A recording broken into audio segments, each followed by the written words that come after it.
사실 저는 해안에서 일한 지가 한 10년 정도 되는데 대부분을 사구랑 보냈어요. 그래서 사구 강의를 위주로 하면서 침식에 대한 그 견해를 말씀드리도록 하겠습니다.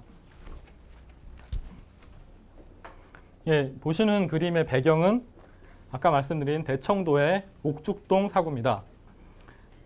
처음 서두에서 말씀드린 것처럼 이 사구는 전형적인 해안 사구가 아닙니다. 사막 사구의 특징을 갖고 있는 해안 사구입니다. 그리고 아까 말씀드릴 때 여기에 있는 연은, 즉 바람이 분 자국, 리플 마크를 왜 생기는지, 어떻게 생기는지는 이번 시간에 답을 드리도록 하겠습니다. 해안 사구의 개념과 기능에 대해서 말씀드리고 형성 과정과 동서해안을 비교하면서 마지막으로 사구 보전 방안에 대해서 말씀을 드리겠습니다. 요거는 제가 2005년에 잠시 여행차 방문했던 남고비 사막 사구입니다. 사막 사구예요. 여긴 해안 사구가 아니고, 이게 사람이니까 굉장히 큰 규모를 가지고 있죠. 여기는 아마 웬만큼 그 생태에 관심이 있으신 분들은 많이 방문하셨을 텐데요. 신도리 사구라는 곳입니다. 우리나라에서 그래도 가장 유명한 사구고 천연기념물로 보호되는 곳입니다. 문화재청에서 가장 먼저 천연기념물로 지정을 했고요. 이에 뒤질세라 국토해양부에서 사구의 앞을 생태경관 보전지역으로 지정했습니다. 해역을. 그리고 한 발 늦은 환경부는 뒤에 해안사구 뒤쪽에 있는 두흥습지라는 곳을 습지보호지역으로 지정을 했습니다. 최근 연구 결과에 의하면 지난 7, 8천 년 전부터 이 해안사구가 형성이 됐다고 합니다. 저 연구를 한 친구는 제 후배였습니다. 예, 이 두흥습지는 방금 말씀드린 신두리 사구, 이게 신두리 사구의 뒷부분인데요. 신두리 사구 뒷부분에 있는 습지, 배후 습지라고 말을 합니다. 환경부에서 습지 보호, 신두리 사구가 보전지역으로 지정된 이후에 바로 보호지역으로 지정한 곳입니다. 금개구리 등의 멸종 위중이 서식한다고 되어 있고, 사구와 마찬가지로 지난 7,000년 동안 형성된 걸로 나타났습니다. 요건 제가 했습니다. 사구가 형성이 되면서 습지가 같이 만들어지는 거죠. 보시면 요 중에 아마 제가 있을 텐데요. 이게 얼음이에요, 얼음. 얼음을 깨고서 이렇게 들어가서 퇴적물을 시추하는 장면입니다. 왜냐하면 이런 조사를 할 때 여름에는 여기에 많은 수초들이 자라서 이렇게 올라와요. 그래서 조사하기가 어렵습니다. 그래서 겨울을 택했고, 그 중에서도 꽁꽁 얼었을 때를 택했습니다. 위치는 잘 아시는 바와 같이 이 태안군의 이 부분에 원북면 쪽에 있습니다. 두흥습지가 있는 것은 해안에서부터 거의 한 1km 정도 떨어져서 있습니다. 그리고 이 넓은 지대가 해안 사구지대입니다. 아쉬운 거는 제가 그림은 이렇게 그렸지만 이 부분에 요만큼은 펜션 단지고 요만큼만 보호지역입니다. 그게 가장 큰 관리상의 문제점입니다. 그것의 단면도를 보면 앞에 간석지가 있고 비치라고 하는 이제 해변이 있고 여러 가지 형태의 사구들이 있습니다. 포어듄, 하인드듄. 우리말로 하면 앞에 있다고 해서 전사구, 뒤쪽에 있는 배후사구 두 개가 있고, 그 다음에 그 사구 뒤쪽에 두흥습지라고 하는 습지가 있습니다. 이 두흥습지는 여름과 겨울, 일단 여기서는 4월과 8월인데요. 여름과 겨울에 수위차가 많이 납니다. 그래서 8월 달에 가면 이렇게 물이 꽉 차고요. 겨울철에 갈수기에 가면 지금 이 부분이 물이 잠겨 있는데 여기가 이렇게 다 드러나 있죠. 이렇게 저수량의 변화가 생기는 곳입니다. 근데 이런 것들이 사실 인공호수와 다른 점이에요. 내륙에 있는 인공호수는 이런 계절적인 변화 이런 것들이 잘 안 드러나거든요. 근데 해안에 좀 자연스럽게 남아있는 습지들은 이런 변화들도 아까 말씀드린 갯터짐 이런 것들이 잘 일어납니다. 두흥습지의 가치는 사구 배후 습지라는 지형적인 특이성이 있고 뭐 멸종 위기종들이 살고 뭐 이런 것들이 있는데 제가 생각하는 두흥습지의 가치는 지난 7,000년 동안의 타임캡슐이에요. 이건 마찬가지로 시흥 갯벌도 마찬가지가 되는데요. 이런 유기물이 많이 쌓여서 퇴적된 곳은 과거의 환경 연구에 있어서 굉장히 중요해요. 그 속안에 뭐 꽃가루나 화석이나 이런 것들을 끄집어내서 과거에 어떻게 살았는지, 선조들이 어떻게 살았는지 이런 것들을 볼 수가 있고, 또 한 가지는 과거의 환경 변화를 추적을 해서 이제 앞으로 뭐 해수면이 1m 올라가면 어떤 일이 일어날지를 예측할 수 있어요.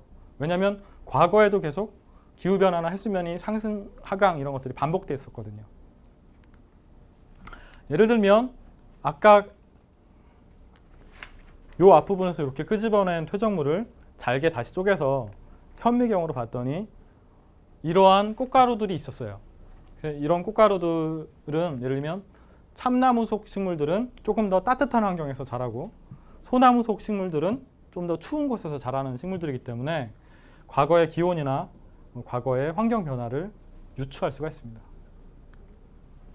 예, 그래서 뭐 이게 어떤 정리되는 건데 과거 7,000년에서 뭐 한 4,000년, 5,000년까지는 온난 수변했다가 점점 추워지고 있는 모습이 나타납니다. 그리고 한 500년 이후 이때는 인간 간섭이 많이 있었구나 이런 것들을 알아낼 수가 있었고요. 자, 이제 신두리나 두흥습지 소개를 마치고 그러면 여기서 계속 말하고 있는 사구가 무엇이냐? 사구의 정의는 모래가 퇴적되어 형성된 언덕입니다. 그러니까 모래사자에 언덕 구자를 쓰는 거죠. 모래가 퇴적되어 있는 언덕. 근데 그 언덕이 여러분들이 상상하는 것처럼 큰 게 아니라 사실 자그마한 언덕입니다. 장소에 따라서 내륙사구와 해안사구로 구분을 합니다. 보통 내륙사구는 다 사막에 있는 사구를 말하고요. 다른 말로 사막사구라고도 합니다. 우리나라에는 거의 내륙사구가 없습니다. 한 번도 사막을 보신 적이 없죠. 그렇지만 아까 그 대청도 가면 사막 분위기가 나요. 그래서 많은 사진 작가들이 와서 사막처럼 이렇게 찍어갑니다. 저도 예전에 거기서 사진을 찍어서 저희 과학원에서 이제 사진 무슨 대회를 했었는데 입상을 했었어요. 사람들이 왜냐하면 그런 사진을 많이 못 봤기 때문에 그렇다고 생각합니다. 해안사구는 자 여기도 아까 배웠던 말이 또 나오는데요. 해류와 연안류, 연안표사, 그죠? 해류와 연안류에 의해 운반된 해빈의 모래가 바람에 의해서 내륙으로 다시 운반돼서 해안선을 따라 평행하게 쌓인 모래 언덕이라는 긴 정의를 가지고 있습니다. 해안에서부터 순서에 따라서 앞쪽에 있는 것은 전사구, 뒤쪽에 있는 건 배후사구 이렇게 말을 합니다. 사구의 모식도를 보시면 이게 제가 동해안과 서해안을 짬뽕해서 이렇게 그려놨는데요. 앞쪽에 보면 해빈이라고 하는 부분이 있고 그 뒤쪽에 있는 언덕이 사구입니다. 그리고 뒤쪽에도 사구가 있는데 사구와 사구 사이의 낮은 부분을 사구 저지, 여기에 물이 고이면 사구 습지라고 말을 합니다. 그리고 여기에 있는 거는 우리나라 동해안에 가면 철조망이 다 있어요. 철조망을 해놨습니다. 그래서 보통 철조망 주변에 있는 것들이 초기 사구입니다. 거기에 이제 식생이 처음 정착을 하고 거기서부터 모래가 잘 쌓여가면 사구로 발달을 합니다. 예, 이게 이제 아까 보여드렸던 그림인데, 자 여기서 하나 짚고 넘어가겠습니다. 좀 어려운 얘기인데요. 이거는 시흥 갯벌을 이해하는 데도 도움이 되니까 잘 들어주세요.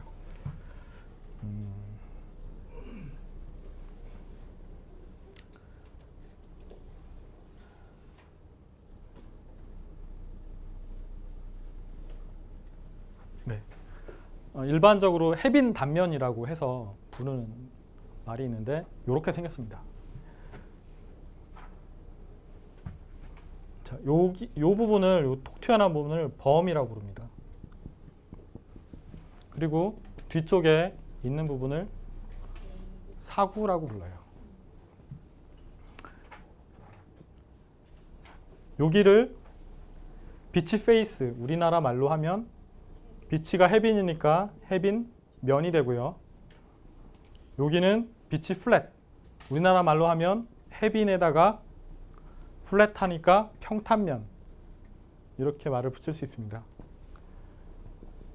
자, 문제 나갑니다. 바닷물은 어디까지 들어올까요? 바닷물이 만조가 되면, 그렇죠, 범까지 들어옵니다. 이렇게 해서 이게 만조선입니다. 이른바. 그런데 보통 때는 이렇게 만조가 되지 않고 이렇게 낮아지겠죠. 제일 낮을 때를 간조라고 합니다. 만조가 있고 간조가 있죠. 이 사이를 뭐라고 부르죠? 네? 간조부터 만조가 되는 땅, 조간대라고 부릅니다. 인터타이달 존이라고 부르고요. 조간대보다 위쪽에 있는 땅을 뭐라고 부를까요? 조상대. 맞습니다. 조상대. 그리고 조간대보다 낮은 땅을 조하대라고 불러요. 이런 말들이 뭐 생태를 하실 때 굉장히 익숙하셔야 돼요. 조간대, 조상대, 조하대. 조상대 식물은 뭐고 조간대 식물은 뭐고 이렇게 쓰실 수가 있습니다. 영어로는 조간대는 인터타이달 존, 조하대는 서브타이달 존, 조상대는 수프라타이달 존, 이렇게 말을 합니다. 자, 그런데 그럼 평균 해수면은 어디 있을까요? 당연히 간조와 만조 사이에 있겠죠. 이렇게 있어요. 근데 이게 상당히 어렵습니다. 평균 해수면이라는 게 굉장히 어렵습니다. 자, 만조와 간조가 생기는 건 왜 생기죠?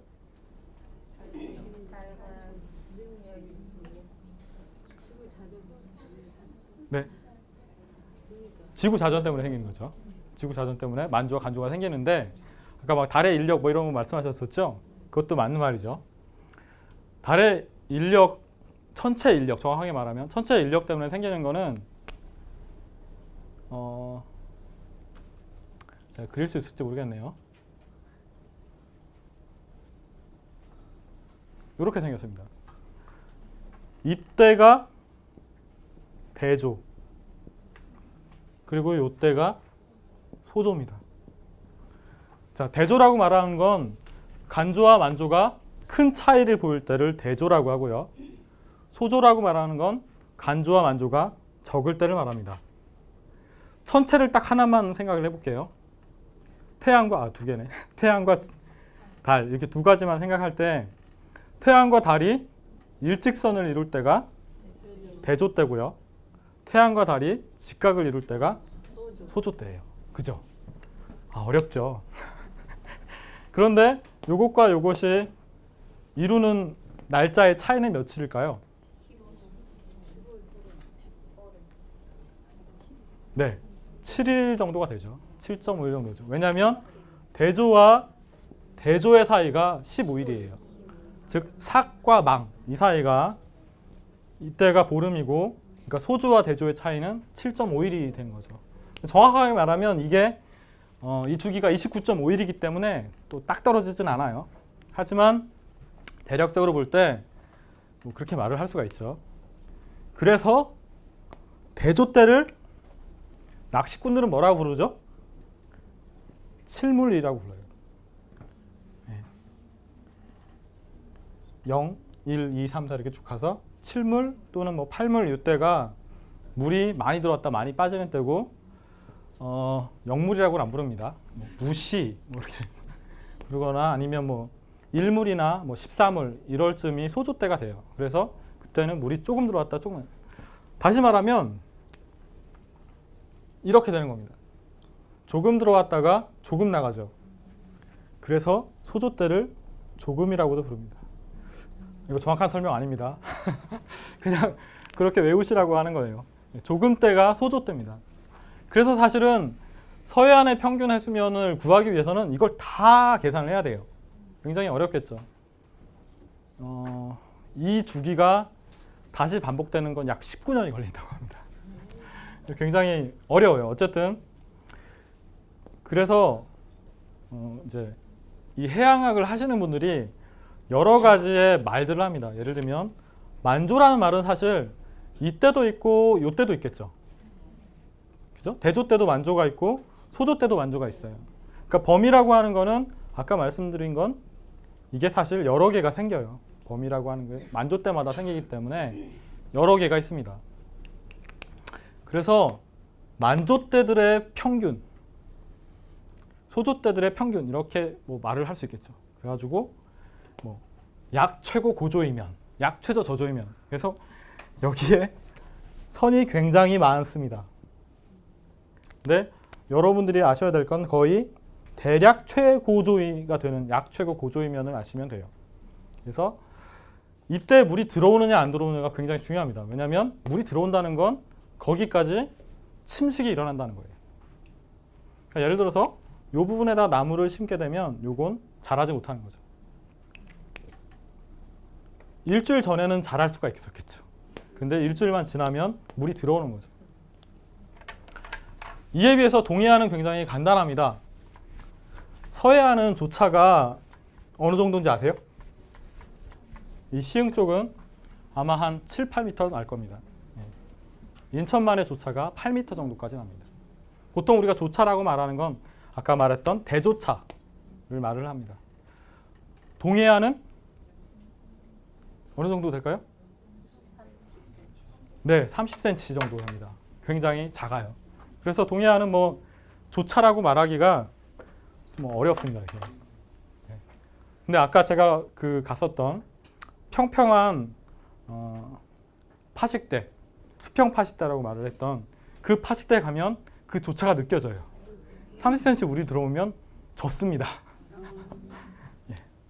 그래서 여기 여러 가지 설명이 있는데 제가 뭘 설명하려고 하냐면 여기 보면 폭풍시 해빈이라는 게 있죠.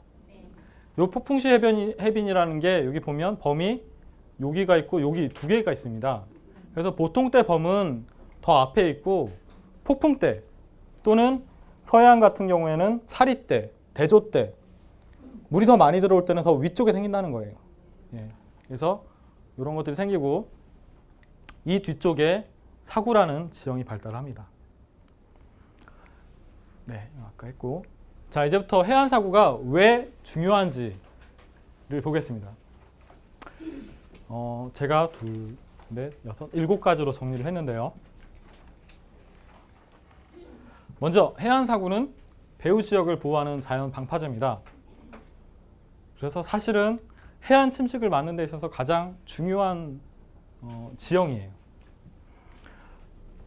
대청도의 사탄동이라는 마을에 가면 사탄동이라고 하는 마을이 여기에 있습니다. 한 50가구 정도 사는 그런 마을이 있는데요. 이 마을 앞을 지키고 있는 게 사탄동 사구입니다. 그리고 덕적도, 혹시 덕적도 가보신 적 있으세요? 예. 거기 가시면 서폴이라고 하는 데가 있는데 서폴이 앞에 있는 그 소나무 숲처럼 생긴 것이 사구입니다. 예. 덕적도도 꽤 가구가 많죠. 그래서 우리나라에 이제 주로 섬에 많은데 어떤 마을이 위치하는 위치로서 사구, 배후가 많습니다. 그럼 어떻게 되느냐? 마을이 이렇게 있고 방풍림은 이 정도만 심는 게 좋습니다.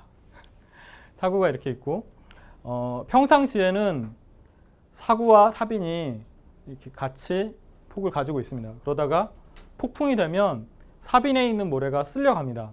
이건 굉장히 자연스러운 현상이 돼요. 왜냐면 아까 말씀드린 것처럼 파도가 높아지면 그 물이 닿는 부분만큼 쓸려간다고 보시는 게 정상이거든요. 그래서 폭풍이 되면 수위가 높아지니까 당연히 앞부분의 모래가 쓸려가요. 중요한 건 이 쓸려간 모래가 어디 가느냐? 앞쪽에 가서 쌓여요. 바닷속에. 그러면 이렇게 바닷속에 쌓이면 다음 에너지가 오는 걸 얘가 어느 정도 차단하겠죠.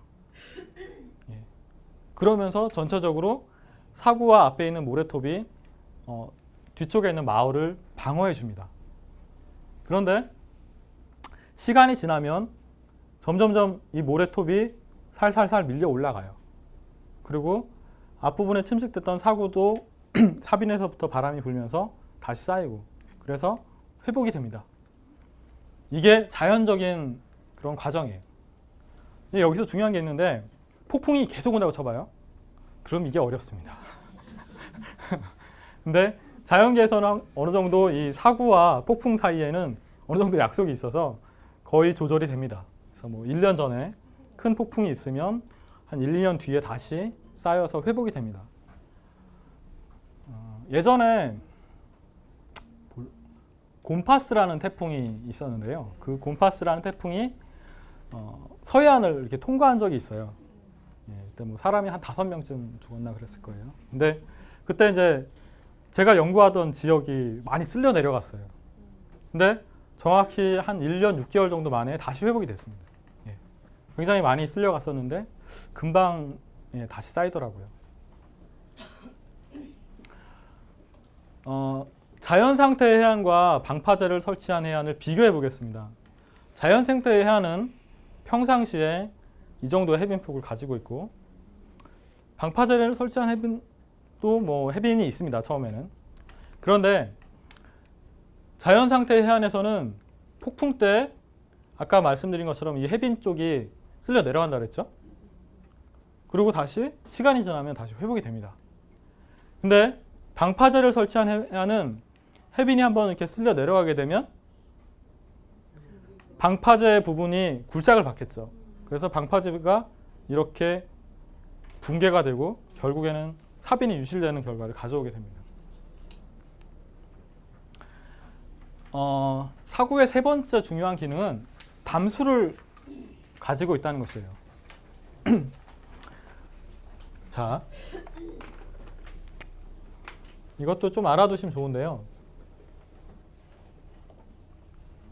이게 해수고요. 이게 모래로 되어 있는 부분이고, 뒤에 사구가 있으면 지하 수면은 이 해수면보다 높을까요, 낮을까요? 지하 수면은 이거보다 낮다. 자, 이렇게 한번 낮게 그려보겠습니다. 그러면 얘는 어떻게 될까요? 이렇게 들어가겠죠. 낮으면 말이 안 됩니다. 그래서 한번 높여서 이렇게 그려보도록 하겠습니다. 그럼 어떻게 될까요? 이쪽에서 이쪽으로 물이 나가겠죠. 비가 오면 항상 이쪽에 있던 물이 이렇게 내려가죠. 이게 맞습니다. 육지에 있는 물이 바다에 있는 물보다 높은 게 정상입니다. 이렇게 정상적인 흐름인데, 물론 가끔 때때로 이제 위쪽이 높아지는 경우가 있습니다. 그럴 때 이제 염해도 받고 그러죠. 근데 아까 이 부분에서는 물이 섞일 때 바닷물하고 민물이 있으면 바닷물이 민물 아래로 내려가겠죠. 이렇게 이게 바닷물. 그리고 민물은 좀 더 가벼우니까 위에 뜹니다. 민물. 그리고 아주 작은 중간에 이제 섞이는 점이지대 기수역이 나타납니다. 사구가 만약에 없다고 치면 이런 형태가 그려지지 않겠죠. 그런데 사구가 있기 때문에 바닷물이 밑으로 들어가고 민물이 위로 올라가는 현상이 있어서 마을 사람들이 여기서 물을 채취할 수가 있어요. 그리고 실제로 지형면이 이렇게 높아지면 지하수면도 살짝 높아집니다. 이렇게. 왜 그럴까요? 왜 솟아오를까요? 예? 바닷물이 그래서 민물이 가벼워서 바닷물이 받쳐줘서, 네, 사실은 대기압과 관련이 있습니다. 자, 우리가 여기 공기를 한번 그려볼게요. 이렇게 공기, 대기라는 공기가 있어요. 얘가 이만큼 누르겠죠. 1 기압이라고. 여기는 공기가 좀 더 적겠죠. 뭐 이게 제가 과장을 해서 그린다면 여기는 저거의 반밖에 안 난다고 치면 기압이 낮겠죠. 저기는 일기압이면 여기는 일기압 이하가 됩니다. 누르는 힘이 그만큼 적은 거예요. 그러면 여기서 이쪽은 누르는 힘이 적으니까 조금 더 올라와요. 솟아 올라가는 거예요. 그래서 높은 산에 가시면 산에도 물이 있죠. 뭐 여러 가지가 있지만 그쪽에서 물이 내려오는 것도 있지만 바닷가에서도 지형적으로 높은 곳이 지하수 면이 더 높게 형성이 됩니다. 중요한 건 거의 이런 체제를 보이지만 이게 어느 정도 한계가 있다는 거예요. 민물의 양이라는 게 한계가 있겠죠. 그래서 사람들이 관정을 굉장히 많이 뚫어요. 그럼 맨 마지막으로 이 사람들이 받아들이는 물은 바닷물입니다. 예. 그래서 가끔씩 그런 뉴스가 나올 때가 있습니다. 특히 뭐 꼬찌라든가 이런 해수욕장들은 많이 개발을 해서 지하수가 고갈되는 경우가 있습니다. 이거는 제가 예전에 갔던 네덜란드 캐너머랜드라는 사구에 있는 지하수가 이제 나와서 형성된 습지인데, 네덜란드 같은 경우는 수자원공사 같은 데서 사구를 보호하는 운동을 펼쳐요. 왜냐하면 이 해안 사구가 깨끗한 물을 얻는데 굉장히 도움을 많이 줬었는데, 그거를 사람들이 많이 이제 개발을 하는 바람에 뭐 염수가 올라오고 막 이래서 오히려 이제 수자원공사 이런 데서 더 적극적으로 사구를 보호하고 있습니다. 이거는 울진 평해사구의 모습입니다. 세 번째, 희귀 동식물의 서식처로서의 기능이 있는데, 요 왼쪽에 있는 거 아세요? 이거 많이 죄송합니다. 지금 사진을 잘 못 찍었나 봐요. 네, 표범 장지뱀이라고 하는 멸종 위기종입니다. 우리나라에 많이 분포를 하는데 주로 해안 사구에 많이 분포합니다. 네. 여름철에 가시면 잘 보존된 해안 사구에 가시면 흔히 볼 수 있어요. 뭔가 주변에서 사사삭 하고 빨리 움직이면 표범 장지뱀일 가능성이 있습니다. 무늬를 잘 보시면 표범 무늬가 있어요. 그다음 요 아래쪽에 있는 새 혹시 아십니까? 도요새 아닙니다. 물대새인데 흰 물대새예요. 어디가 흰지 모르겠지만 흰 물대새입니다. 요 오른쪽이 이게 수컷, 여기에 암컷입니다. 우리나라에서는 현재 보호종은 아니지만 북미에서는 보호종으로 지정해서 관리하고 있습니다. 이게 흰 물대새, 스노이 플로버의 보호 안내판이고요. 요 위에 거는 약간 선정적인 그림인데 이게 뭘까요? 네, 기랍잡이입니다. 참뜰 기랍잡이 좀 됐는데, 기랍잡이도 사구에 굉장히 많은 종이에요. 기랍잡이를 외국에 있는 사구에서도 발견을 했어요. 똑같이 있고, 또 표범 장지뱀하고 비슷한 새가 아니죠.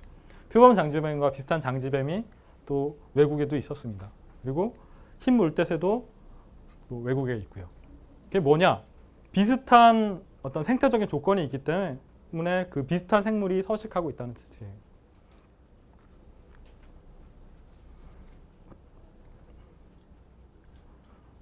사구에는 이와 함께 뭐 개단두, 통보리사초, 모래지치, 해당화 이런 다양한 사구 식물이 있고, 여러 가지 곤충들이 있고, 그다음에 거기서 알을 낳는 뭐 쇠제비 갈매기나 흰물대새가 서식을 합니다.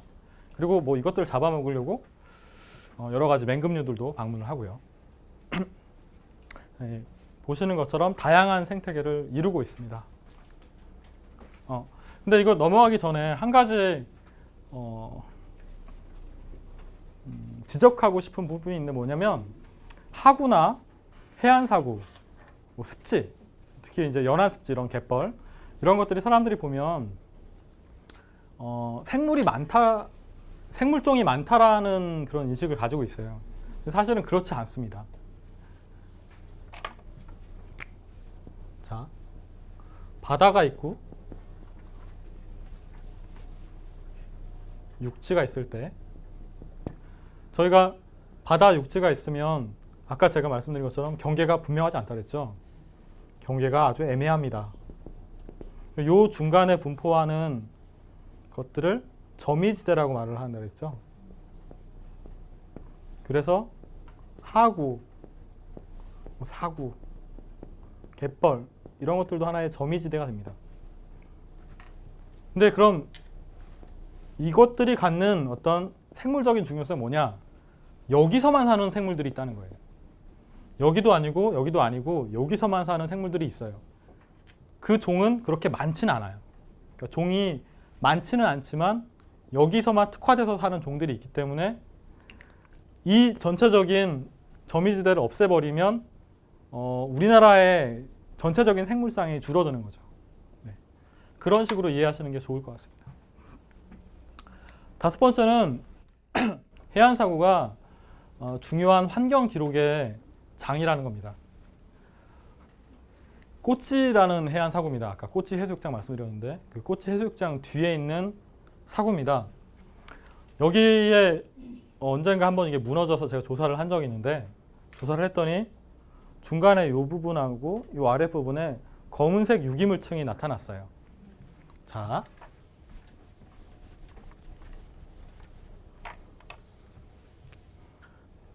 어떤 사고가 있었는데 중간에 이렇게 유기물층이 있고 또 유기물층이 있었어요. 이렇게. 그래서 유기물에서 연대 측정을 했더니 이것이 500에서 1200년 전에 형성이 됐고 이게 1600에서 한 1900년 전에 형성이 됐다. 이런 걸 얻었어요. 이런 유기물들은 왜 생기느냐? 사고가 이렇게 쌓이다가 이 위쪽에 식생이 이렇게 자라겠죠? 이 식생이 자라서 죽으면 유기물층이 돼요. 요것만 보면 예전에 사고가 이렇게 있다가 그 다음에 다시 이렇게 있다가 이렇게 자랐다는 거죠. 그래서 여기서 얻은 것들은 이게 두께가 굉장히 얇지만 그 사이의 시간 간격이 굉장히 커요. 이 동안은 모래가 안 쌓였다는 뜻이에요. 모래가 안 쌓였다는 말은 바람이 안 불었다는 말이 되고 바람이 안 불었다는 말은 조금 따뜻했다라는 말이 돼요. 그래서 500년에서 1200년 사이 그러니까 지금부터 500년 조선시대 시작 전이겠죠. 그쯤부터 1200년 무슨 시대인지 제가 잘 모르겠는데 아무튼 그 동안에는 좀 따뜻했구나 라는 걸 알 수 있어요. 그리고 반대로 말하면 그 이후의 시기는 좀 추웠구나 라는 걸 말할 수 있고 또 1200년 전에서 1600년 전까지는 약간 추웠구나 그리고 그 전에 좀 따뜻했구나 라는 거를 유추할 수가 있어요. 그래서 사구에 있는 퇴적층 갯벌도 마찬가지예요. 갯벌에도 이렇게 여러 가지 다양한 퇴적층이 있기 때문에 그런 걸 가지고 그 환경을 추적할 수가 있습니다.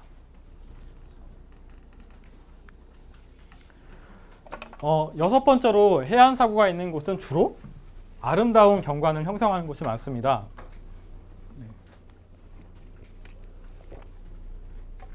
원래는 아마 이국적인 경관이 아닐 텐데 워낙 우리나라 해안 사고가 파괴되다 보니까 이런 경관이 남아있지 않아요.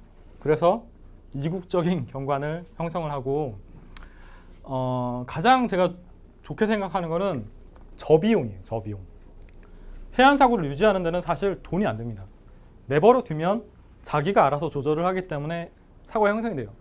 근데 만약에 나무를 심거나 아니면 방파제를 만들거나 이러면 그때부터는 계속 관리를 해줘야 됩니다. 그러니까 어떤 해안 경관이 있을 때 그것을 근데 지금은 내버려 둘 수는 없잖아요. 그렇죠? 근데 그 경관이 가지고 있는 유동성을 어느 정도 확보하는 정도에서 내버려 둘 필요가 있다고 생각을 해요. 다음으로 해안 사고가 어떻게 형성되는지, 아까 리플이 어떻게 형성되는지를 보겠습니다. 해안 사고의 중요한 형성 요소는 바람, 파랑, 식생이 있고요. 그것의 주인공은 모래입니다.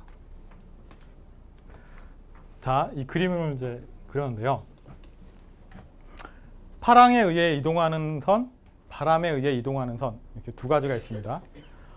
모래 공급은 아까 말씀드린 것처럼 하천이나 주변 해안의 침식, 먼 바다, 이렇게 세 가지가 있다 그랬죠. 여기서부터 물에 의해서 해빈, 간석지, 갯벌에 모래가 이동을 합니다. 그리고 이것이 노출이 돼서 바람에 날리게 되면 전사고로 이동을 합니다.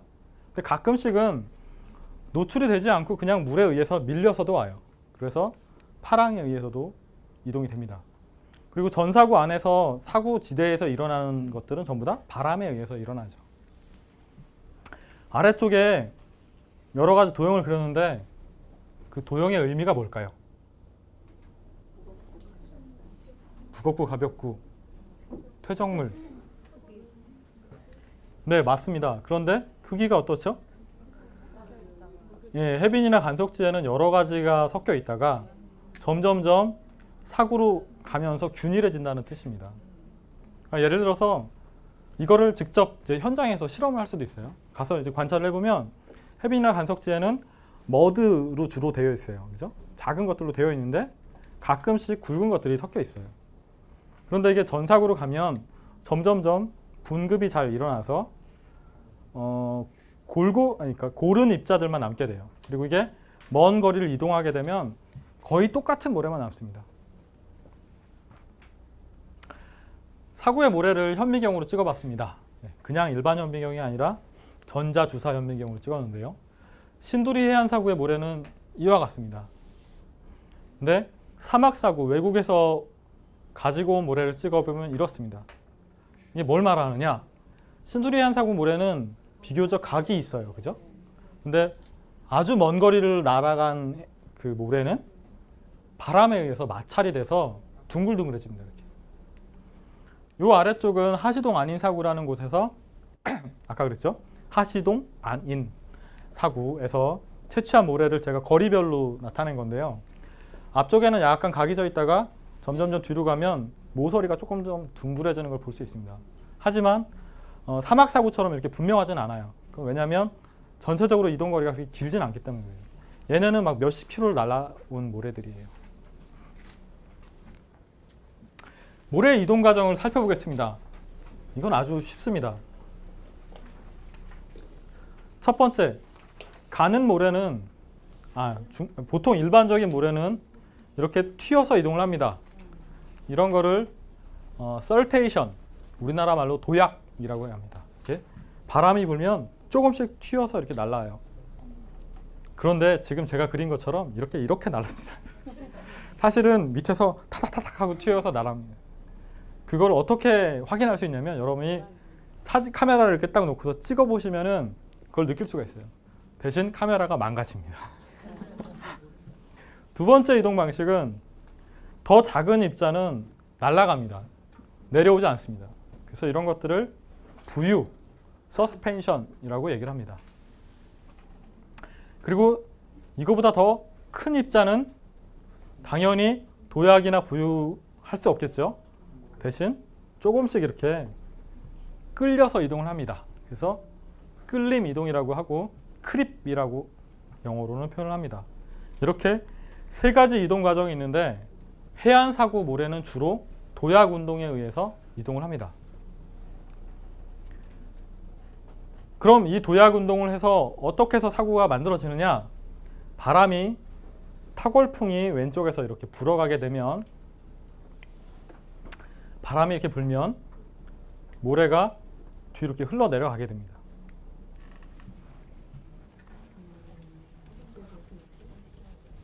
자, 이걸 한번 생각해 보죠. 아까 연안유랑 뭐 비슷한 그런 그림이 될 수 있는데 바람이 이렇게 불었어요. 모래 입자가 아까 제가 이렇게 튀어서 간다 그랬죠? 만약에 아무것도 없으면 그냥 갈 겁니다. 근데 조그마한 장애물이 이렇게 있다고 쳐봐요.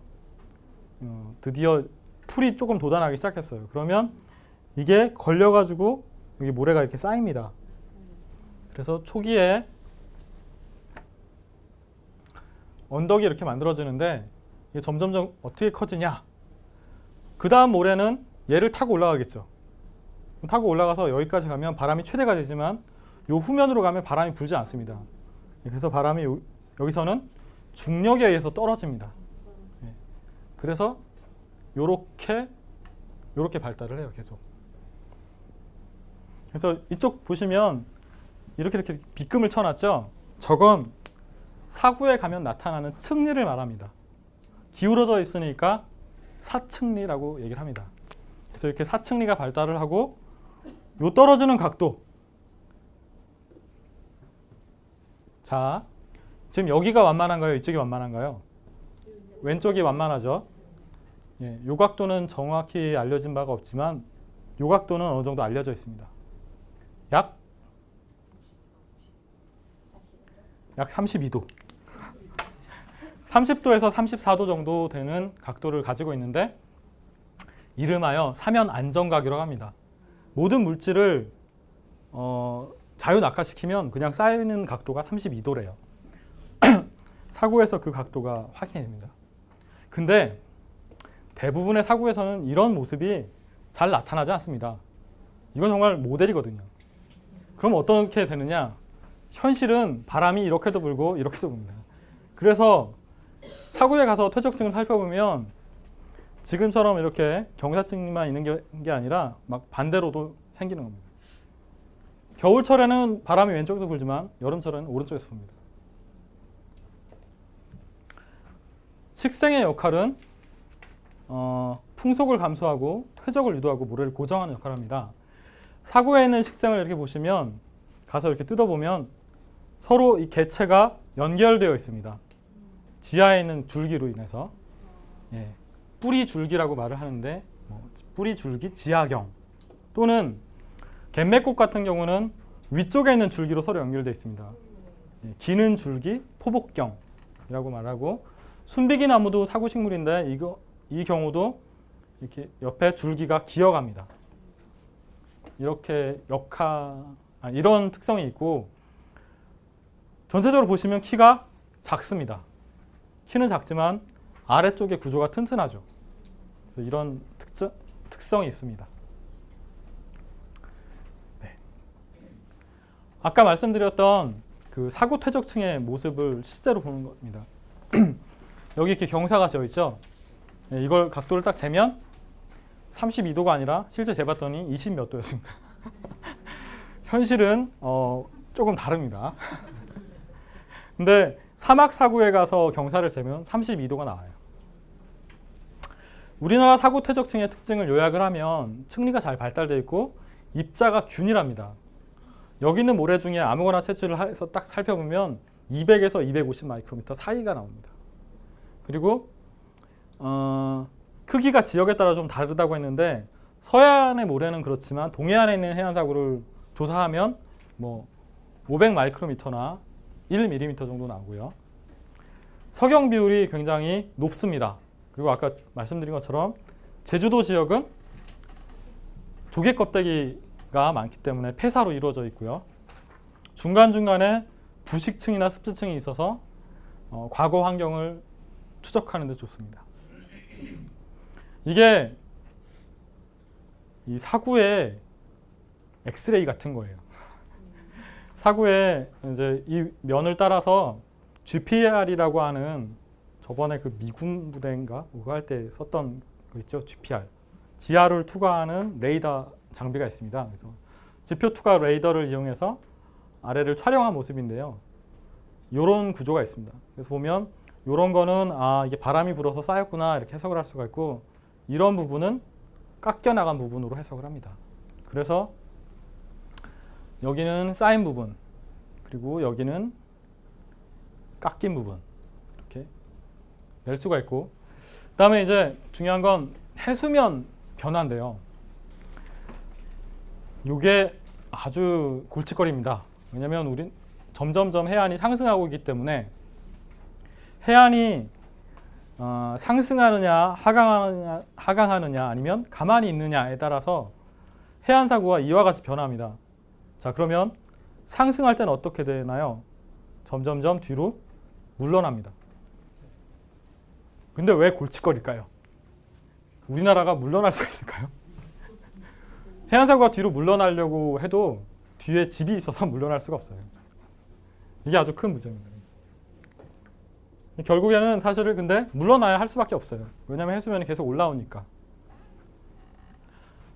그리고 해수면이 하강하는 경우에는 보통 일반적으로 이렇게 모래의 양이 많아지면서 점점 내려갑니다. 그리고 안정적인 경우에는 여러 가지 형태가 있는데 바람이 많이 부는 지역에서는 이렇게 뒤쪽으로 고도가 높아지고 바람이 잘 불지 않는 곳에서는 점점 앞쪽으로 나가면서 해안 평야가 넓어집니다.